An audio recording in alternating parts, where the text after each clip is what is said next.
ఆయన ఎందుకు అందరూ కూడా వస్తున్నారు. ఎందుకు అంటే ఆయనలో ఏముందంటే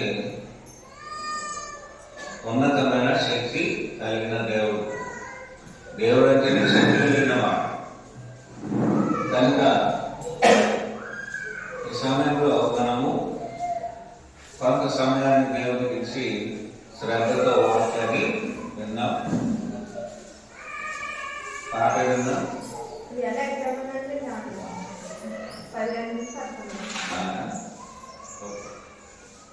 బిడ్డ ఎగ్జామ్ రాయాలని మనం అందరం ప్రార్థన చేయాలి. ప్రార్థన చేస్తారా మీరు? పిల్లలు బాగా ఎగ్జామ్ రాయాలంటే మనం కూడా ప్రార్థన చేయాలి. ఏదేమైనా మీరందరూ బాగున్నారని అనుకుంటున్నాను. అందరూ బాగున్నారన్నా? కనుక మనం ఈ రోజున కొంత ప్రాముఖ్యమైనటువంటి సంగతిని మనం నేర్చుకోబోతున్నాం. నిత్య రక్షణకు కారకుడు ఎవరు అనే అంశం. నిత్య రక్షణకు కారకుడు ఎవరు అనే విషయాన్ని మనం నేర్చుకోబోతున్నాం. హెబ్రీ పత్రికలో ఈ విషయాలు మనం చదివినప్పుడు మనకు అర్థమవుతుంది. అపోస్తలుడైన పౌలు హెబ్రీలకు రాసినటువంటి పత్రిక 5వ అధ్యాయం 1 నుండి 10 వచనాలు చదువుతున్నాం. అంటే ఈ విషయాలు చదివితే మనకు నిత్య రక్షణకు, అంటే నిత్యము అంటే ఎప్పుడు, రక్షణ అంటే మనల్ని మనం భౌతిక సంబంధంగాను ఆత్మ సంబంధంగా కూడా మన ఆత్మను రక్షించుకోవడం. ఇలాగ నిత్య రక్షణ అంటే సాల్వేషన్ అంటే రక్షణ. నిత్యము అంటే ఎటర్నల్, అంటే నిత్యము దేవునితో ఉండే అవకాశమును ఎవరు కలిగిస్తారు అన్న విషయాన్ని మనం బాగా ఆలోచించాలి. మనము లోకంలో ఎవరో రక్షిస్తారు అని మనం అనుకుంటాం. ఏవో రక్షిస్తుందని, ఎవరో రక్షిస్తారని మనం ఆలోచన కలిగి ముందుకు కొనసాగుతుంటాం. అయితే నిజానికి రక్షకుడు ఎవరు, రక్షించేది ఎవరంటే యేసు ప్రభు వారు. యేసుక్రీస్తు అందరికీ ఏం కలిగిస్తున్నాడు? రక్షణ కలిగిస్తున్నాడు. రక్షణ అంటే పాపంలో ఉన్నాం, పాపము నుండి మనల్ని ఏం చేస్తున్నాడంటే దేవుడు విడిపిస్తూ ఉన్నాడు. చీకటిలో ఉన్నాం, వెలుగులోకి రప్పిస్తున్నాడు. అంటే ఈ విషయాలు మనం చూడాలంటే బైబిల్ గ్రంథాన్ని మనం చదవాలి. ఇదే ఆనాడు హెబ్రీ పట్టణంలో ఉన్నటువంటి క్రైస్తవులను ఉద్దేశించి లేదా సంఘ బిడ్డలను ఉద్దేశించి, మనుషులను ఉద్దేశించి అపోస్తలుడైన పౌలు చెప్తున్న మాటలు ఏంటంటే 5వ అధ్యాయం 1వ వచనం, ప్రతి ప్రధాన యాజకుడును మనుషులలో నుండి ఏర్పరచబడిన వాడి పాపముల కొరకు అర్పణలను బలులను అర్పించుటకు దేవుని విషయమైన కార్యములు జరిగించుటకై మనుషుల నిమిత్తము నియమింపబడును. ఈ యొక్క ప్రధాన యాజకులు ఎక్కడి నుండి ఏర్పరచబడిన వారంటే మనుషులలో నుండే ఏర్పాటు చేయబడ్డారు. ఏర్పాటు చేయబడినటువంటి ఈ ప్రధాన యాజకులు ఏం చేస్తున్నారంటే దేవుని పరిచర్యలో కొనసాగుతున్నారు.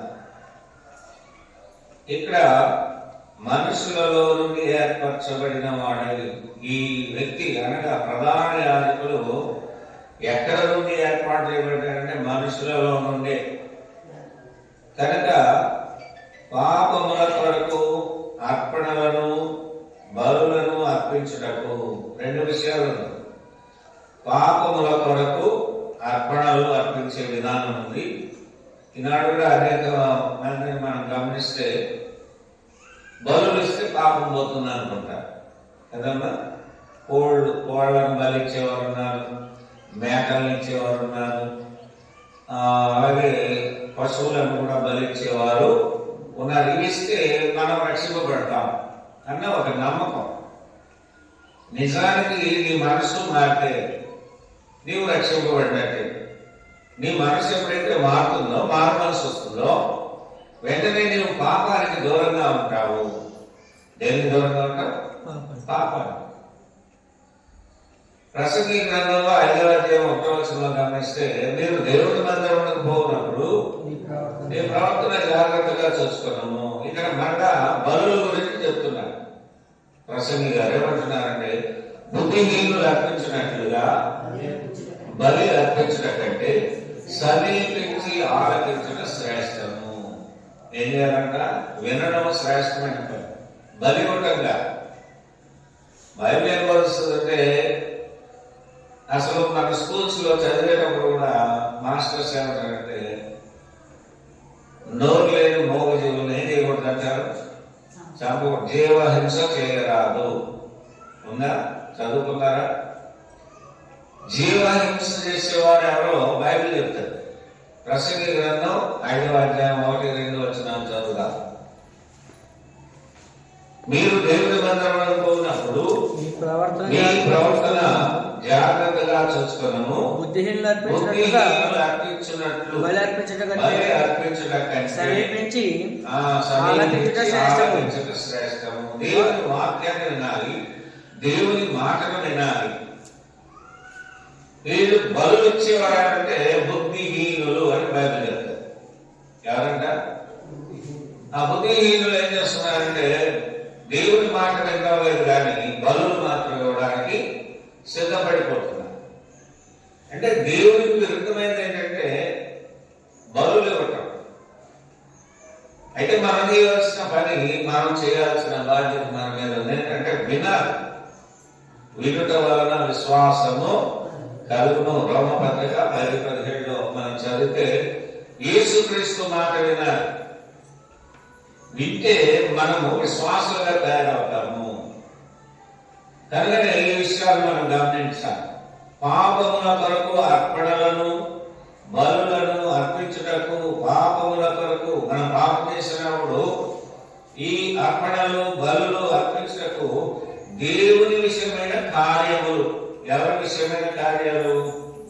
దేవుని విషయమైన కార్యాలను ఏం చేయాలంటే జరిగించుటకు. అంటే దేవుని కార్యాలు చేయాలంటే మనము మనుషుల్లో నుండి ఎన్నిక చేయబడతాం. కనుక మనుషుల నిమిత్తము నియమింపబడును. ఎవరి నిమిత్తం అంట? మనుషుల నిమిత్తం. నీవు దేవుని పని కొరకు నియమించబడ్డావు అంటే ఎవరిలో నుండి వచ్చావు? నువ్వు ప్రత్యేకంగా మనుషులలో నుండి. నీవు ఆనాడు ప్రధాన యాజకుడు కూడా అంతే. ప్రధాన యాజకుడు మనుషులలో నుండి ఏర్పరచబడిన వాడే. మనుషులలో నుండి ఏర్పరచబడ్డా. మనం ఎవరు పని చేయాలంటే దేవుని పని చేయాలి. అయితే అక్కడ ఉన్నటువంటి 2 సమస్యలు ఉంది. పాపములు, రెండవది బలు. పాపము మన నుండి పోవాలంటే యేసుని నమ్మాలి. నీ పాపం పోవాలంటే యేసుక్రీస్తులో నమ్మాలి. బలు ఇచ్చినంత మాత్రాన మన పాపము పోవాలి. మనం ఏం చేస్తున్నాం అంటే తెలియక ఇండైరెక్ట్ గా ఒక జీవిని చంపుతూ ఉన్నాము. చంపడం పాపమా కదా? పాపమా కదా? పాపమే. కనుక ఒక జీవిని చంపే అధికారము ఏ మనిషి కూడా లేదు. మనందరి కొరకు ఆయన బలియాగముగా అర్పించుకున్నాడు యేసుక్రీస్తు వారు. నువ్వు దేన్ని బలులు ఇవ్వాల్సిన అవసరము లేదు. రెండవది ఏంటంటే, తాను కూడా బలహీనత చేత అతడు ఏమీ తెలియని వారి ఎడలను, త్రోవ తప్పిన వారి ఎడలను తాళింపు చూపగలవాడే ఉన్నాడు. ఇక్కడ 2 విషయాలు ఉంది. ఏంటంటే త్రోవ తప్పడం. మనం కూడా వెళ్తూ ఒక్కసారి మనం ఏదైనా అడ్రస్ తెలియదు అనుకోండి, త్రోవ తప్పిపోతున్నాం. త్రోవ తప్పిపోతే మనకేం కలుగుతుంది అంటే సమస్య కలుగుతుంది. అందుకే విశ్వాసి అనే ఒక వ్యక్తి త్రోవ తప్పడానికి లేదు. దేవుని బిడ్డలు త్రోవ తప్పి నడుచుకోకూడదు. దేవుని కుమారులు కుమార్తెలు అనబడే వారు సంఘంలో ఉన్నారు కనుక వారు ఏ మార్గంలో నడవాలంటే యేసుక్రీస్తు మార్గంలోనే నడవాలి. ఎందుకంటే ఆయనే మార్గము. యోహాను సువార్త 14వ అధ్యాయము 6వ వచనాన్ని మనం పరిశీలిస్తే, యేసుక్రీస్తు నేనే మార్గమును సత్యమును నేనే జీవమునని చెప్తున్నాడు. అంటే అనేకులు త్రోవ తప్పిపోవడానికి కారణం ఏంటంటే వాక్యము తెలియకపోవడం, వినకపోవడం. వింటే విశ్వాసగా ఎదుగుతావు, వినకపోతే అవిశ్వాసగానే నీవు ఎదుగుతావు. అయితే గోధుమల గురించి, గురువుల గురించి బైబిల్ చెప్తున్న మాట ఏంటంటే, గోధుమలు తన యజమానుని వద్దకు చేర్చబడుతుంది, గురువులైతే పోగు చేయబడిన తర్వాత దానిని అగ్నితో కాల్చబడుతుంది. కనుక గురువుల వలె మన జీవితాలు ఉండకూడదు. ఎలా ఉండాలంటే గోధుమల వలె. గోధుమ బలమైన సత్తువ కలిగింది, అందులో జీవము కూడా ఉండదు గోధుమలో కదా. కనుక మనము జీవము కలిగిన దేవుని పిల్లలుగా ఉన్నాము కనుక దేవుని మాట వినాలి.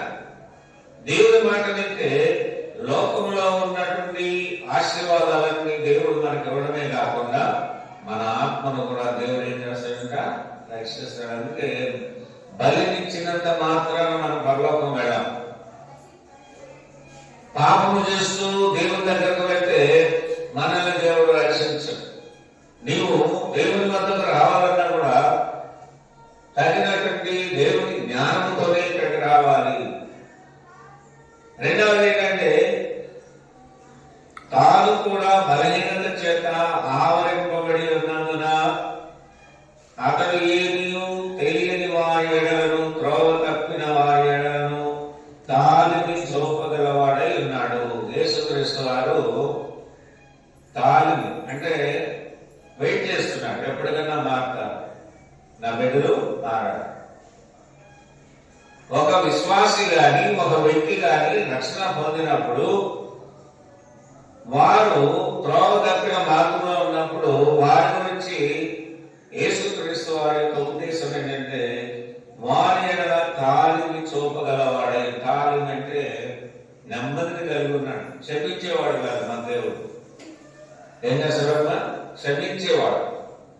అందుకనే తాలిమి అంటే వెయిట్ చేస్తున్నాడు, ఎప్పటికైనా మారుతారు, ఎప్పటికైనా వారు వాక్యములు ఎదుగుతారు, వాక్యాన్ని శ్రద్ధతో వింటారు, చెడు కార్యాలకు దూరంగా ఉంటారు, బలులకి దూరంగా ఉంటారు అని తాలిమి అనగానే వెయిట్ చేస్తున్నాం.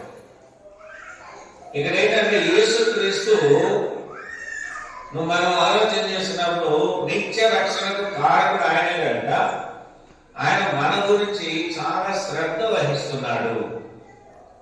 ఎందుకంటే నీవు రక్షణ పొందాలి. మొదటి మాట ఎటువంటి రక్షణ? ప్రస్తుతానికి రక్షింపబడి మరలా యథావిధిగా ఉంటే ఆ రక్షణ కాదు, నిత్య రక్షణ. నిత్య రక్షణ ఎక్కడ నీవు పొందుతావో అప్పుడు నీవు పరలోక రాజ్య వారసత్వాన్ని కలిగి ఉంటావు. తాత్కాలికమైనది కాదు. నిత్య రక్షణ అనేది ఎటర్నల్ లైఫ్, అంటే నిత్య జీవమును పొందుకుంటావు.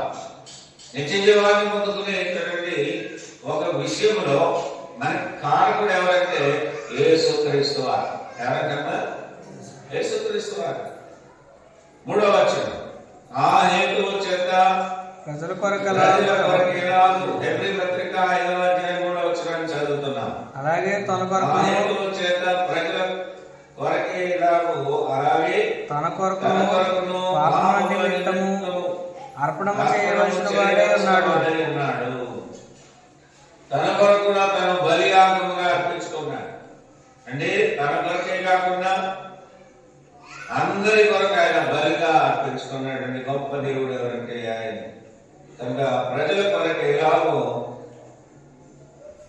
అలాగే తన కొరకును పాపముల నిమిత్తము అర్పణము చేయవలసిన వాడై ఉన్నాడు. మన కొరకు మనం ఒక మంచి ఆలోచన చేసి మనలో మనం రక్షించుకోవాల్సిన బాధ్యత మన మీద ఉంది. ఆ హేతువు చేత ప్రజల కొరకు ఎలాగో అలాగే తన కొరకును పాపముల నిమిత్తమును అర్పణము చేయవలసిన వాడై ఉన్నాడు. ఎవరు?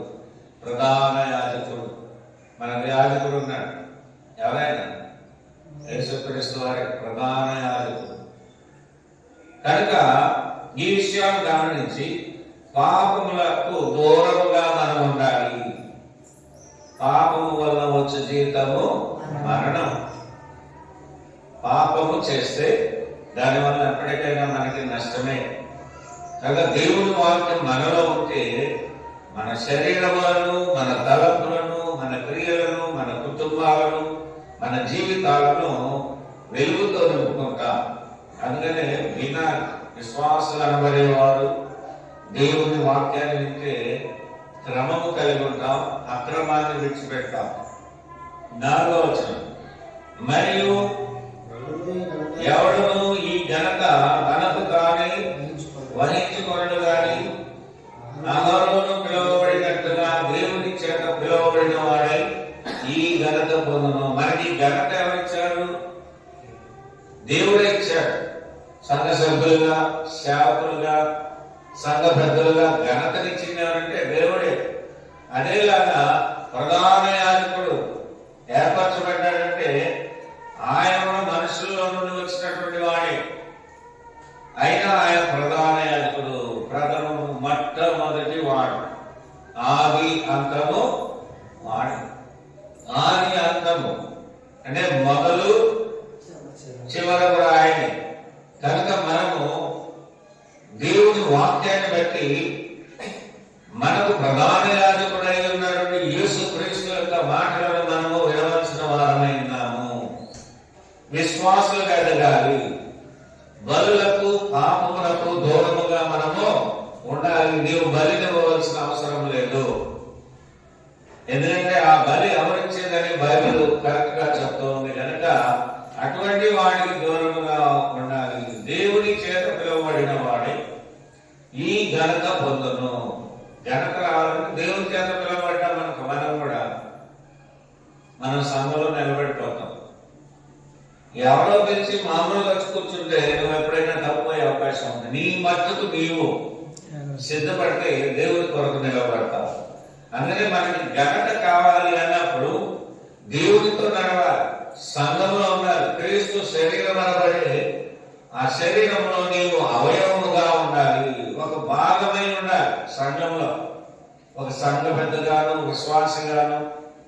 అంటే నీకు ఇచ్చిన తలాంతులన్నీ కూడా ఎవరికి ఉపయోగించాలంటే దేవుని కొరకు ఉపయోగించాలి. దేవుని కొరకు ఇవ్వడం అంటే మన శరీరంలో దేవునితో సాన్నిధ్యం కలిగి ఉండాలి. మన శరీరములతో దేవుని మహిమపరచాలి. మహిమపరచాలంటే మొట్టమొదటిగా శ్రద్ధ వహించాలి. ఏముండాలమ్మా? మనకి శ్రద్ధ ఉండాలి. చూడండి 5వ వచనంలో అటువలే క్రీస్తు కూడా ప్రధాన యాజకుడగుటకు తను తానే మహిమపరచుకొనలేదు గాని అంటాడు. అంటే తనే హైలైట్ అవ్వాలని ఎప్పుడు కూడా యేసుక్రీస్తు వారు అనుకోలేదు.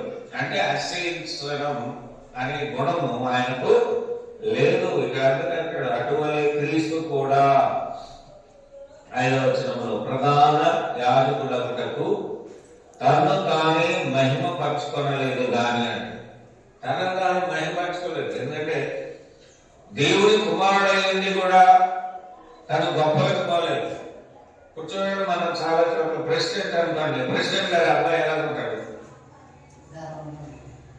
కొద్ది గర్వంగానే ఉన్నారంటే మా నాన్న ప్రెసిడెంట్ గారు అనగా ఊరు పెద్ద అనుకో, గ్రామ పెద్ద అనుకున్నాం. గ్రామ పెద్దకి కొడుకో కూతురు భార్య ఉంటే వాళ్ళ వే ఆఫ్ ఇది ఎలా ఉంటుందంటే కొద్ది గర్వంగా ఉంటుంది. అయితే ఇక్కడ యేసు క్రీస్తులో మనం గమనించినటువంటి సంగతి ఏంటంటే క్రీస్తు కూడా ప్రధాన యాజకుడగుటకు తను తానే మహిమపరచుకోలేదు కానీ అంటే యేసు క్రీస్తు ఏ కార్యాలైనా చేయగలడు. కానీ ఆయనలో ఎప్పుడూ కూడా లోక సంబంధమైన ఆలోచనలో లేవు. ప్రథమంగా నేను ఉండాలి అనుకోలేదు. అయితే యేసుక్రీస్తు వారిని ప్రధాన యాజకుడిగా నిర్ణయించింది ఎవరంటే సృష్టికర్త అయినటువంటి దేవుడు. అందుకే ఆయన లోకానికి ఆది అంతము అయ్యాడు. ప్రకటన గ్రంథంలో మనం ఒక విషయాన్ని గమనిస్తే అక్కడ చక్కని విధానాలను దేవుడు మనకి ఈ రోజున తెలియజేస్తున్నాడు ఈ గ్రంథము ద్వారా.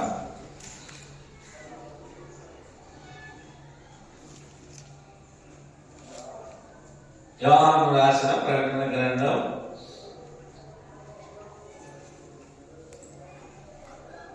1వ అధ్యాయము 8వ వచనం.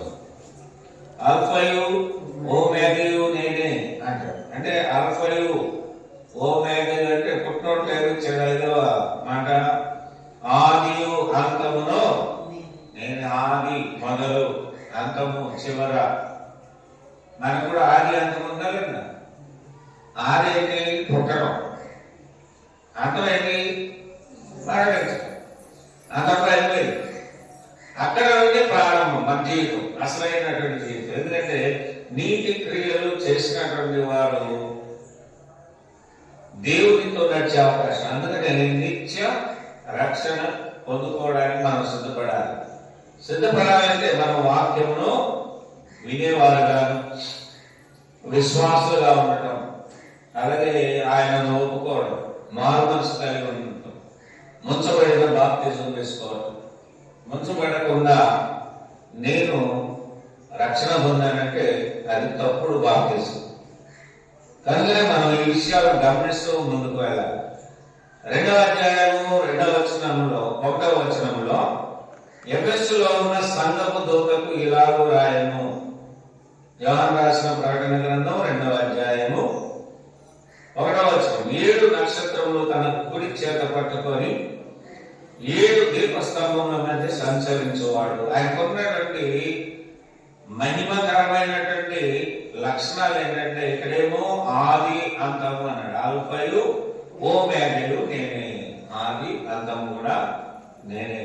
ఇక్కడ ఏమంటున్నాడంటే 7 నక్షత్రములు తన కుడి చేత పట్టుకొని 7 దీపస్తంభముల మధ్య సంచరించేవాడు చెప్పు సంగతులు ఏమన్నా కనుక ఆయనే వెలుగై ఉన్నాడు. ఆయన ఏమైందంటే వెలుగై ఉన్నాడు. కాబట్టి ఈ విషయాన్ని మనం గమనించి మనం ముందుకు కొనసాగాలి. ఎందుకంటే ఆది అంతము ఆయన వెలుగై ఉన్నాడు. 3వ చూద్దాం. 8వ వచనం, 2వ అధ్యాయం 8వ వచనం. సంఘపు దూతకు ఇలాగూ రాయను. మొదటి వాడను కడపడి వాడునై మృతుడై మరలా బ్రతికిన వాడు చెప్పు సంగతి. ఎవరు చెప్పే సంగతి? చచ్చిపోయి అలా పడుకోలేదు. ఎందుకంటే మొదటి వాడును కడపడి వాడునై మృతుడై మరలా బ్రతికెను. మృతి చెందాడు యేసుక్రీస్తు, మరలా తిరిగి లేచడా లేదా? కనుక అటువంటి గొప్ప లక్షణాలన్నీ కలిగినటువంటి వాడు యేసుక్రీస్తు. తర్వాత మనం పెర్గమ సంఘంలో చూస్తే 12వ వచనం ప్రకటన గ్రంథం. పెర్గములో ఉన్న సంఘపు దూతకు ఇలాగూ రాయను. వాడి అయిన రెండంచులు గల ఖడ్గము గలవాడు చెప్పు సంగతులు. ఈ సంగతులన్నీ ఎవరు చెప్తున్నారు మనకి? యేసుక్రీస్తు వారే మనతో మాట్లాడుతున్నారు. ప్రస్తుత గ్రంథం తెలియజేస్తుంది. ఏమంటుందంటే వాడి అయిన రెండంచులు గల ఖడ్గము గలవాడు అంటే వాక్యమై ఉన్న దేవుడు. వాక్యం ఎలాగైనా పనిచేస్తుంది. నువ్వు మంచిగా తీసుకుంటే మంచి, చెడుగా వక్రించి మాట్లాడాలన్నా వాక్యంతో మాట్లాడచ్చు. అందుకని మనం ఎలా బట్టి అలాగ వాడితే నష్టపోయేది ఎవరంటే మనమే. కనుక యేసుక్రీస్తు వారు ఇలాంటి లక్షణాలు కలిగినటువంటి వాడు. 18వ వచనం చూస్తున్నాం. మళ్ళా అగ్ని ద్వారాల వంటి కన్నులను అపరంజిని కోరిన పాదములను గల దేవుని కుమారుడు చెప్పు సంగతులు. 2వ అధ్యాయము 18వ వచనంలో తొలికాయలో ఉన్న సంఘపు దూతకు ఇలాగూ రాయను. అగ్ని ద్వారాల వంటి కన్నులు గలవాడు. చూడండి, ఎలాంటి అగ్ని ద్వారాలు అంటే ఎలా ఉంటుంది? నిప్పు కణికలాగా ఉన్నటువంటి నేత్రాలు కలిగినటువంటి వాడు, కన్నులు. అపరంజిని పోలిన అంటే బంగారంతో, అపరంజి అంటే బంగారం, అపరంజిని పోలిన పాదములు. ఆయన పాదాలు ఎలా ఉందంట? బంగారు పాదములు అంట. పిల్లలు పుట్టగానే బంగారు పాదాలు అంట. నిజంగా బంగారమా? మనుషులైతే బంగారు పాదాలు కాదు. దేవునిదైతే యేసుక్రీస్తు వారైతే ఏ పాదాలతో పోల్చాడు? అపరంజిని పోలిన పాదములను గల దేవుని కుమారుడు చెప్పు సంగతులు. ఇంకా చాలా ఉన్నాయి. అంటే మనము ఈయననే బోధిస్తుందంటే ఈయన గురించి 5వ వచనం, హెబ్రీయులకు రాసిన పత్రిక 5వ అధ్యాయం 5వ వచనం. అటువలే క్రీస్తు కూడా ప్రధాన యాజకుడగుటకు తన్ను తానే మహిమపరచుకొనలేదు గాని నీవు నా నా కుమారుడవు, నేను నేడు నిన్ను కని ఉన్నాను. నేడు నిన్ను కని ఉన్నాను కని ఉన్నాను అని ఆయనతో చెప్పిన వాడే ఆయన మహిమపరచాడు. అంటే తండ్రి చేత మహిమపరచబడిన వాడు ఎవరంటే యేసుక్రీస్తు. ఎందుకు ఈ విషయాలు మనం నేర్చుకోవాలంటే క్రీస్తు ద్వారానే మనకి రక్షణ. తండ్రి ఎందుకు వెళ్ళాలంటే మనకు మధ్యవర్తిగా ఎవరున్నారంటే యేసుక్రీస్తు వారే ఉన్నారు. కానీ నిత్య రక్షణ మామూలు లోక సంబంధమైన చేసి నేను పరలోకం వెళ్తానంటే కుదరదు. ముంచబడకుండా నేను పరలోకం వెళ్ళను. సంఘంలో చేర్చబడలేదు. సంఘంలోని ఒక అవయవముగా, ఆయన శరీరం అనబడే సంఘంలో ఒక అవయవముగానే ఉండాలి అంటే నిత్య రక్షణకు మనము దేవుని గ్రంథం ఏం చెప్తుందో ఆ బాప్తిస్మమే తీసుకోవాలి. కానీ ఈ విషయాన్ని గమనించాలి అని ఆయనతో చెప్పిన వాడే ఆయనను మహిమపరచడు. యేసుక్రీస్తును మహిమపరిచేది ఎవరు? తండ్రి అయిన దేవుని. 6వ వచనం, నీవు మెల్కీసెదెకు యొక్క క్రమము చొప్పున నిరంతరము యాజకుడవై ఉన్నావు. నిరంతరము యాజకుడు, యాజక ధర్మము చేయగలిగినటువంటి వాడు, యాజకత్వాన్ని కలిగినటువంటి వాడు. కనుక యాజకులు ఎవరిని మహిమపరుస్తారంటే తండ్రి అయిన దేవుని. ఈ రోజు మనం కూడా సంఘంలో విశ్వాసులుగా ఉన్నా, మేము సేవకులుగా ఉన్నా, సంఘంలో పెద్దలుగా ఉన్నా ఎవరిని మహిమపరచాలి? ఐదైనా కాదు మహిమపరచాలి. మనలో మనం మహిమపరచుకోవడం కాదు, యేసుక్రీస్తు వారిని మహిమపరచాలి. ఆ మహిమ ఎక్కడికి చేరుతుందంటే తండ్రి వద్దకు చేర్చబడుతుంది. అందుకని యోహాను 14వ అధ్యాయంలో యోహాను సువార్తలో 6వ వచనాన్ని మనం గమనిస్తే అక్కడ ఒక చక్కటి మార్గం ఉంది. ఎక్కడికి? తండ్రి వద్దకు. ఒకసారి చదువుదా యోహాను సువార్త. అంటే యేసుక్రీస్తు లేచిన తర్వాత చెప్పినటువంటి మాట, యేసు నేనే మార్గమును, సత్యమును, జీవమును, నా ద్వారానే తప్ప ఎవడును తండ్రి వద్దకు రాడు. ఇప్పుడు ఎవరు కావాలి మనకంటే? యేసుక్రీస్తు కావాలి. యేసుక్రీస్తు లేకుండా, ఆయన చెప్పినవి వినకుండా, ఆయన చెప్పిన ఆరాధన చేయకుండా ఉంటే వాళ్ళెవరు కూడా పరలోకం వెళ్ళే అవకాశం లేదు. ఎందుకంటే మన లోకంలో ఎన్ని గొప్ప కార్యాలన్నా చేయొచ్చు, కానీ యేసుక్రీస్తు యొక్క బోధకు మనం లోబడకపోతే మనం పరలోకం వెళ్ళాం. నేనైనా సరే, సంఘ పెద్దలైనా సరే, విశ్వాసులు అనబడే వారు వెళ్ళే అవకాశం లేదు. ఎవరు నిజమైన విశ్వాసులు అంటే యేసుక్రీస్తు యొక్క బోధకు లోబడి ఆయన క్రమంలో నడుచుకునేవారు. అందుకే నేనే మార్గమును, నేనే సత్యమును, నేనే జీవమును అంటే ఆయన పేరు తీసేసి మనము వేరే వాళ్ళని ఎవరైనా ఇంక్లూడ్ చేస్తే వారి ద్వారా మనకి నిత్య రక్షణ కలగదు. మీకు కొన్ని ఉదాహరణలు చెప్తాను బైబిల్ నుండి. ఎవరి కొరకు బ్రతకాలి మనం, ఎవరి కొరకు అనేది మనం ఆలోచన చేస్తే క్రీస్తు కొరకే బ్రతకాలి. చూద్దాం. ఎఫ్సీ పత్రిక 4వ అధ్యాయం 15వ వచనం. యేసుక్రీస్తు దేని కొరకు వచ్చాడంటే మనం బాగా ఆలోచన. ఎఫ్సీ పత్రిక 4వ అధ్యాయం 15వ వచనం. ప్రేమ కలిగి సత్యము చెప్పుచు క్రీస్తు వలె ఉండుటకు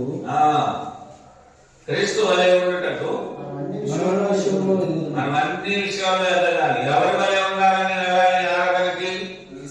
క్రీస్తు వలె ఉండాలి. క్రీస్తు మనసు కలిగి ఉండాలి, క్రీస్తు ఆత్మను కలిగి ఉండాలి. క్రీస్తు నిజరక్షకుడని నమ్మి ఆరాధనకు రావాలి.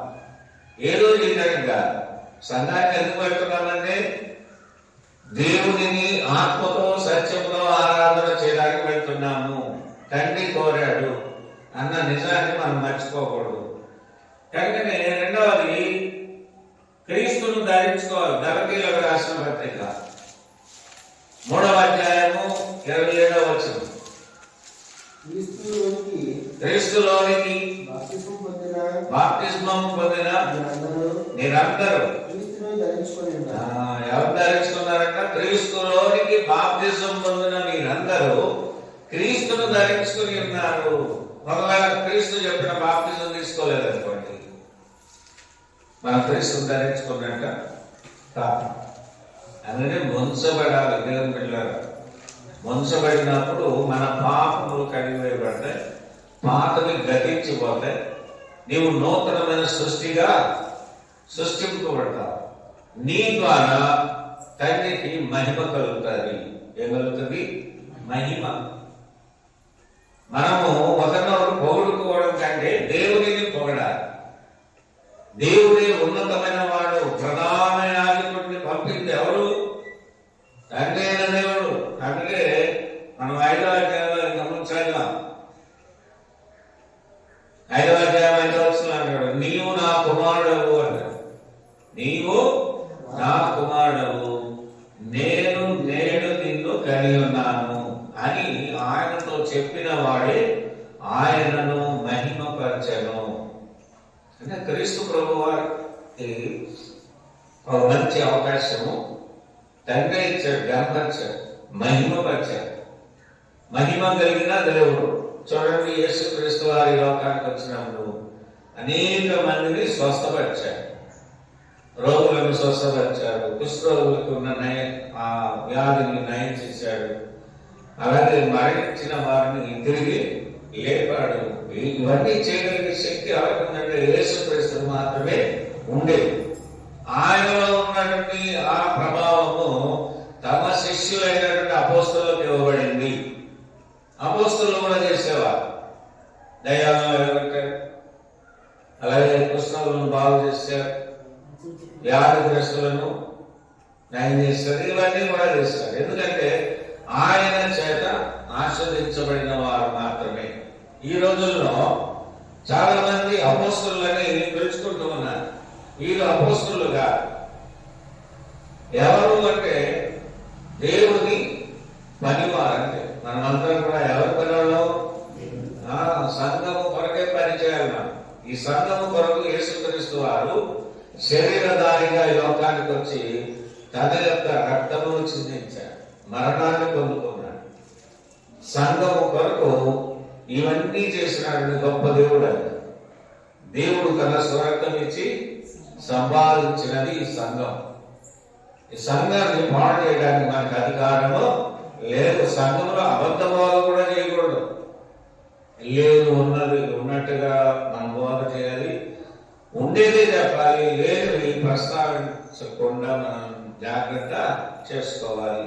6వ వచనం, నీవు మెల్కీసెదెకు యొక్క క్రమము చొప్పున నిరంతరము యాజకుడవై ఉన్నావు అని మరి ఒక చోట చెప్పుచున్నాడు. కనుక ఒక క్రమాన్ని కలిగినటువంటి నిరంతర యాజకుడు ఎవరంటే యేసుక్రీస్తు వారి. నిరంతరము ఉండేవాడు ఆయన. మనము ఎప్పుడు ఉండిపోతామా?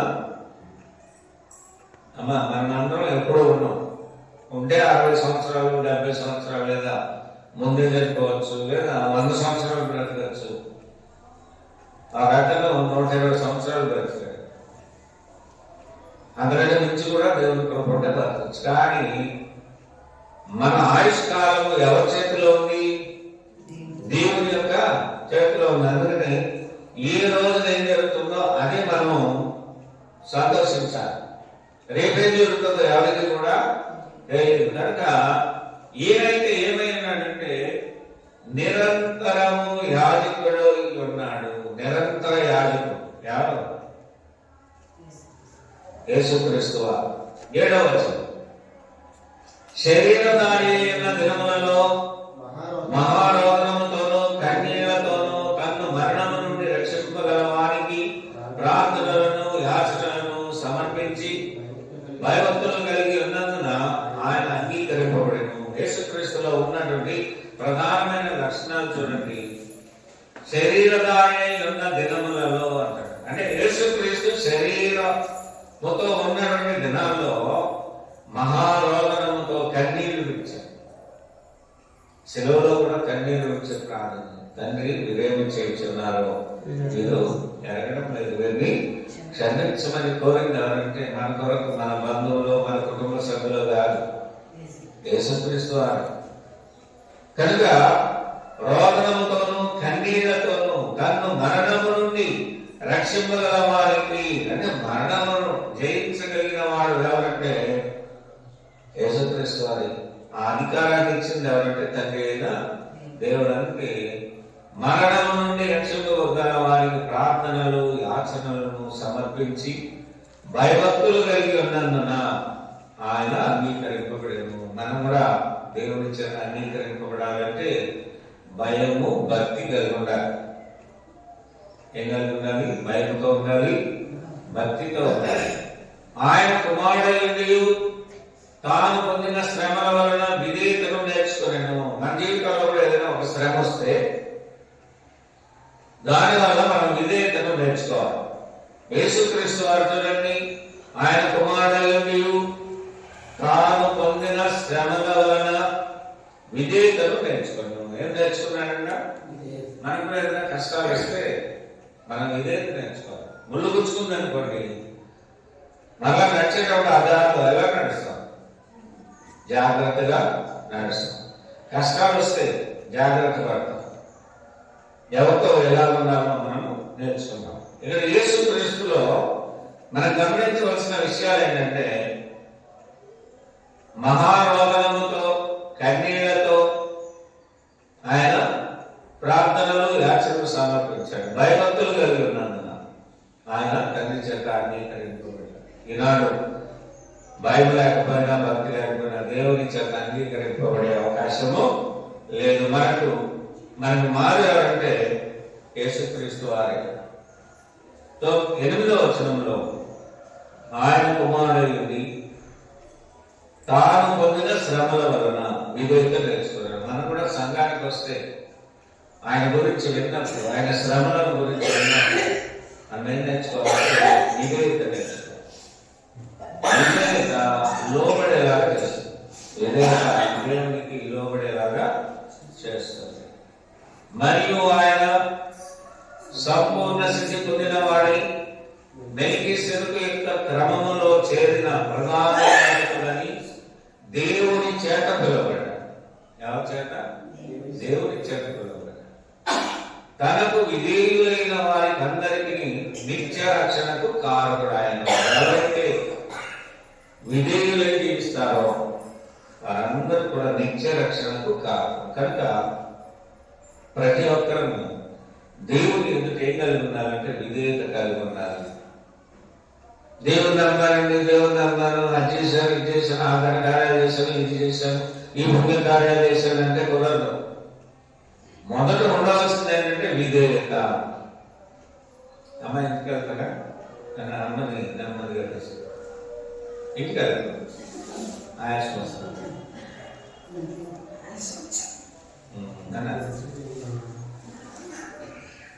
రక్షణకు కారకుడాయను. మనం నిత్య రక్షణను అనుగ్రహించేది ఎవరంటే యేసుక్రీస్తు. నిత్య రక్షణకు కారకుడు ఎవరంటే యేసుక్రీస్తు వారే. కనుక యేసుక్రీస్తు ద్వారా మనకేముందంటే నిత్య రక్షణ ఉంది. మన ఆత్మను మనం రక్షించుకోవాల్సిన బాధ్యత ఉంది. ఈ శరీరం బలంగా ఉన్నంత వరకు బలంగా ఉంటాం. మళ్ళా బలం క్షీణిస్తే కృంగిపోతాం. కనుకనే మన ఆత్మను మనం రక్షించుకోవాలంటే పాపాలను విడిచిపెట్టాలి. ఒకటి, బలులు ఇటువంటి వాటిని ఇవ్వకుండా మనం జాగ్రత్త పడాలి. మూడవది ఏంటంటే విధేయత కలిగి ఉండాలి, లోబడాలి, రోధించాలి. మన కొరకు మనమే రోధించాలి. అయ్యా నేను పాపంలో ఉన్నాను, నన్ను క్షమించు, ఇక మీద ఆ పాపం జోలికి నేను వెళ్ళను అని మనము రోదన చేయాలి దేవుని ఎదుట. దేవునికి దూరం అయిపోతే దేవుడు మనకు దూరం అయిపోతాడు. మనం విధేయతను నేర్చుకునే దానికి బదులు దేవుని వాక్యానికి విరుద్ధంగా నడుచుకున్నాం దేవుని బిడ్డ. కాబట్టి ప్రతి ఒక్కరూ ఎక్కడికి రావాలంటే సంఘంలోనికి రావాలి. చిన్న మంద భయపడకుడి అని వాక్యం సెలవిస్తారు. చిన్న మందే 100లో లేకపోవచ్చు, ఈ చిన్న మంద మధ్యన ఎవరున్నారంటే దేవుడు ఉన్నారు. దేవదూతలు సంచరిస్తూ ఉంది. ఆయన ప్రధాన యాజకుడై ఉన్నాడు. మనకి నిత్య రక్షణకు కారకుడై ఉన్నాడు. ఈరోజు మనం నిత్య రక్షణ పొందాలి అంటే మనము ఈ విషయాలని జ్ఞాపకం చేసుకోవాలి. రోదనముతో కన్నీళ్లతో ప్రార్థన చేసుకోవాలి. భయభక్తులు కలిగి ఉండాలి. అదే కాకుండా మనం దేవుని కుమారులు కుమార్తెలు ఉన్నామని గ్రహించి ఏంటి శ్రమలు వచ్చిన విధేయతను నేర్చుకోవాలి. శ్రమల ద్వారా విధేయతను నేర్చుకుంటే దాని వలన విధేయులైన వారికి అందరికీ నిత్య రక్షణకు కారకుడాయను. నిత్య రక్షణకు కారకుడాయంటే యేసుక్రీస్తు వారు. ఇక్కడ అన్నాడు తనకు విధేయులైన వారికి అన్నది 10వ వచనం చదవండి ఒకసారి. మెల్కీసెదెకు యొక్క క్రమములో చేరిన ప్రధాన యాజకుడని దేవుని చేత పిలువబడి తనకు విధేయులైన వారికి అందరికీ అంటే దేవుని చేత పిలువబడాలి. మిమ్మల్ని మేము పిలవాలి. ఎవరు పిలుస్తారు? అప్పుడు దేవుడు ప్రోత్సహిస్తాడు. అమ్మ రెండమ్మ ప్రార్థనకి రెండమ్మ అనేది ఎవరు? ఆత్మ మరొక ఆత్మతో మాట్లాడుతుంది. అందరిలో ఉన్నది ఎవరి ఆత్మ? దేవుని ఆత్మ. కానీ ఆత్మతో మాట్లాడుతుంది కనుక మనం ప్రార్థనకు వెళ్ళాలి అని ఒక నిర్ణయానికి మనం రావాల్సిన అవసరం ఉంది. అయితే మధ్యలో మనకి ఆటంకం ఏంటంటే మన శరీరం. దేవునికి నీలో ఉన్న ఆత్మకు మధ్యన గోడగా ఉన్నది ఎవరంటే శరీరం. ఈ శరీరం ఏమంటది? ఏ వారం మానేద్దాము అనిపిస్తుంది కదమ్మా. దేవుడు అంటే పిలుస్తాడు. ప్రయాసపడి మానవ వచ్చిన సమస్య జనాలన్నా ఎందుకు రండి అన్నప్పుడు మన ఆత్మను ఉత్తేజపరచుకోవాలంటే మనలో జీవాహారం ఉండాలి. అంటే జీవము ప్లస్ ఆహారం, వాక్యం ఉండాలి. ఆ వాక్యం నేను ఎక్కడికి నడిపిస్తుంది అంటే దేవుని సంఘంలోనికి నడిపిస్తుంది. అందుకే ఇక్కడ తనకు విధేయులైన వారికి అందరికీ అంటాడు. ఎవరైతే యేసుక్రీస్తుకు విధేయులు అవుతారో వారు నిత్య రక్షణకు కారకుడైపోయాడు. ఎవరైతే వాక్యానికి విధేయులు అవుతారో, ఎవరైతే సంఘానికి విధేయత కనపరుస్తారో, ఎవరైతే ఆరాధనకు విలువనిస్తారో వారిని రక్షించడానికి ఈయన నిత్య రక్షణకు కారకుడయ్యాడు. అందుకే ప్రతి ఒక్కరూ వాక్యాన్ని సరిగా వినాలి, అర్థం చేసుకోవాలి, గ్రహించాలి. పాటలు పాడేటప్పుడు కూడా పాటలు చక్కగా రాగాలు తీసి పాడటం కాదు, పాటలో ఉన్నటువంటి అర్థాన్ని గ్రహించి పాడాలి. పాట ద్వారా కూడా బోధ అందుతుంది. ఎవరి బోధది?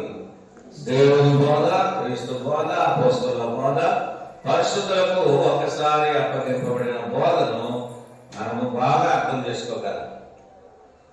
ఏదైతే అది మనం పాడేసిన అర్థరహితమైన పాటలు ఉంటాయి, ఉత్తేజపరిచే పాటలు ఉంటాయి, వాటి వల్ల మనకేమి ప్రయోజనము ఉండదు. కనుక మనమందరం కూడా నిత్య రక్షణకు కారకుడు ఎవరు అని మనం ఆలోచన చేస్తే యేసుక్రీస్తు వారు. చివరిగా ఈ మాటను చదువుతున్నాం. మొదటి కొరింథీయులకు పత్రిక 3వ అధ్యాయం 11వ వచనం. మొదటి కొరింథీయులకు రాసిన మొదటి పత్రిక 1వ అధ్యాయం 23వ వచనం. వేయబడినది తప్ప మరి ఒక పునాది ఎవడనో వేయలేరు. ఈ పునాది క్రీస్తే. ఈ పునాది యేసుక్రీస్తు. ఎవరంట పునాది? సంఘానికి పునాది ఎవరంటే పాస్టర్లు కాదు. ఎలాగంటే పాపం వస్తుంది. ఎవరంట? యేసుక్రీస్తే పునాది సంఘానికి. కాబట్టి ఈ సంఘంపై అధికారం అంతా కూడా యేసుక్రీస్తు వారిదే. యేసుక్రీస్తు దేవుని వాడు, మనము క్రీస్తు వారు. సంఘం ఎవరిది అంటే దీనికి పునాది ఎవరంటే క్రీస్తు వాడు. కనుక ఇక్కడ అంటారు క్రీస్తే పునాది. ఎవరంట? మన వేషం పునాది కొద్ది కాలం ఉంటుంది, మళ్ళా బిల్డింగ్ ఏమవుతుంది, పాతపడిపోతుంది.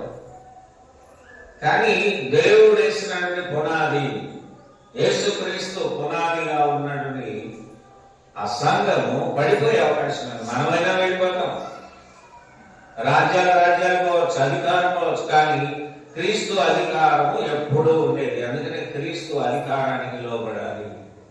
ఏ అధికారానికి లోబడాలి? క్రీస్తు అధికారం పనిచేస్తుంది లోకంలో.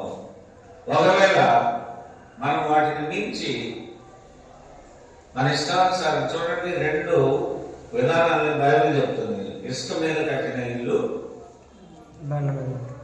బండ మీద కట్టిన ఇల్లు. ఏ ఇల్లు అవుతుంది? ఆ బండ క్రీస్తే. కాబట్టి క్రీస్తు మీద కట్టుకోవాలి నిన్ను. ఎవరు పడిపోయేవారంటే ఇసుక మీద కట్టుకున్నట్టు లోకస్తులు, లోక సంబంధమైన వాళ్ళు ఎక్కడంటే అక్కడ పడిపోతుంటారు. మనమైతే క్రీస్తు వారము. ఆ బండ ఎవరంటే క్రీస్తు. క్రీస్తు మీద మనల్ని మనం కట్టుకోవాలి. కనుక ఈ విషయాలైన మీరు తనకు విధేయులు ఉండాలని కోరుతూ నిత్య రక్షణను ఆశిస్తూ సంఘానికి రావాలి. వచ్చినప్పుడు దేవుడు మనల్ని అందరినీ కూడా రక్షిస్తాడు. మనకున్న సమస్యల నుండి ఆయన విడిపిస్తాడు.